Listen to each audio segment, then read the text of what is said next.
အရှင်ကစက်မှုဝင်ကြီးဌာနကိုအခုဆိုရင်စက်မှုနဲ့အသေးစားအငယ်စားအလက်စားနဲ့စီးပွားရေးလုပ်ငန်းများဖွံ့ဖြိုးတိုးတက်ရေးဝင်ကြီးဌာနလို့ပြောင်းလဲသတ်မှတ်ပြီးဆောင်ရွက်တာဆိုရင်မြန်မာနိုင်ငံရဲ့စီးပွားရေးကဏ္ဍမှာ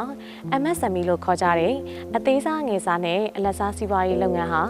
နိုင်ငံစီးပွားရေးလုပ်ငန်းစုစုပေါင်းရဲ့90%ကြာရှိတာဖြစ်တဲ့အတွက်ကြောင့်မို့လို့လုပ်ငန်းသစ်တွေကိုချဲ့ထွင်လို့တဲ့လုပ်ငန်းရှင်တွေအတွက်ကိုလည်းအကျိုးကျေးဇူးတွေများစွာရရှိစေမှာဖြစ်ပါတယ်။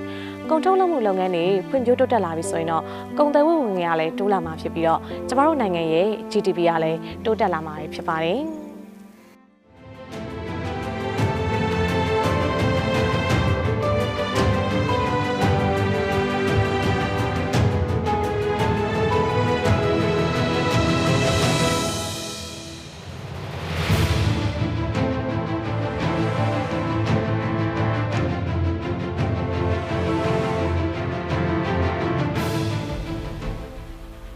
နိုင်ငံတော်သမ္မတကြီးဦးမင်းအောင်လှိုင်ဦးဆောင်တဲ့အစိုးရဖွဲ့ရဲ့ဝင်ကြီးဌာနတွေထဲမှာ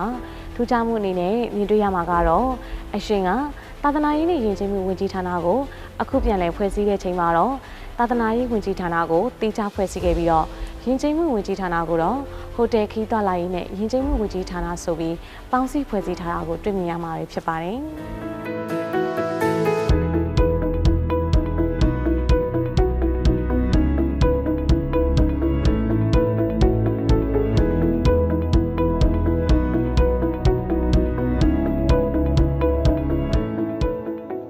ဒီလိုဖွဲ့စည်းခဲ့တာဟာတိုင်းဒေသကြီးနဲ့ပြည်နယ်အသီးသီးမှာ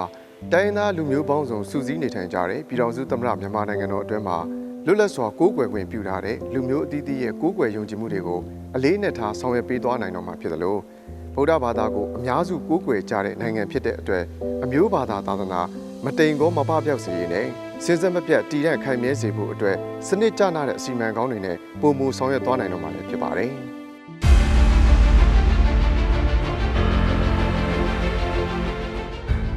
ဒါအပြင်ရခိုင်လျှက်စစ်စွမ်းဝင်ကြီးဌာနကိုစွမ်းအင်ဝင်ကြီးဌာနနဲ့ပေါင်းစည်းပြီးဖွဲ့စည်းသွားခဲ့တာကိုလည်းတွေ့ရှိရပါတယ်။နိုင်ငံဖွံ့ဖြိုးဖို့အဓိကလိုအပ်တဲ့စွမ်းအားနှစ်ခုတည်ရှိနေတဲ့ဝင်ကြီးဌာနလို့ဆိုရမှာလည်းဖြစ်ပါတယ်။အားကစားနဲ့လူငယ်ရေးရာဝင်ကြီးဌာနကိုအရှင်ကပေါင်းစည်းဖွဲ့စည်းထားရကနေအခုဆိုရင်တော့အားကစားရေးရာဝင်ကြီးဌာနတစ်ခုလူငယ်ရေးရာဝင်ကြီးဌာနတစ်ခုဆိုပြီးတော့ပြန်လည်ခွဲထုတ်ပြီးတော့ဆောင်ရွက်ခဲ့တာဟာလူငယ်တွေပေါ်မှာအလေးထားမှုရှိတယ်ဆိုတာကိုတွေ့ရှိရပါတယ်။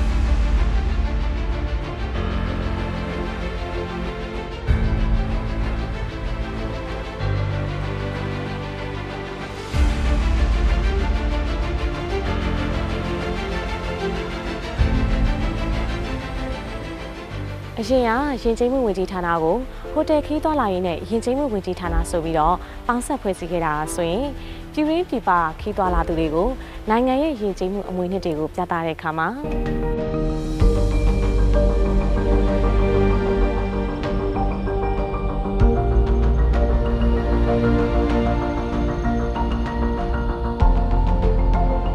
နေမြေဒေသအခြေခံခီးသွွားလုပ်ငန်းတွေမှာရှေးဟောင်းသမိုင်းဝင်ယဉ်ကျေးမှုနေမြေတွေကိုထိမ့်သိမ်းထားပြီးတော့လေးလာလက်ပတ်စရာနေရာအဖြစ်နဲ့ဖန်တီးရယူက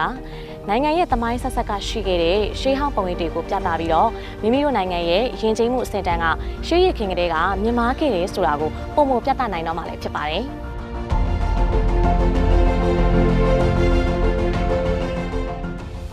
ဒေသခံတိုင်းသားပြည်သူတွေအတွက်နိုင်ငံတော်အစိုးရကဆောင်ရွက်ပေးလျက်ရှိတဲ့ဖွံ့ဖြိုးတိုးတက်ရေးလုပ်ငန်းတွေကိုသိရှိနိုင်စေဖို့ကျမတို့ရဲ့သတင်းနဲ့ပြန်ကြားရေးဗျူရို PPRB ကနေအချိန်နဲ့တပြေးညီရိုက်ကူးထုတ်လွှင့်တင်ဆက်ပေးသွားမှာဖြစ်ပါတယ်ရှင်။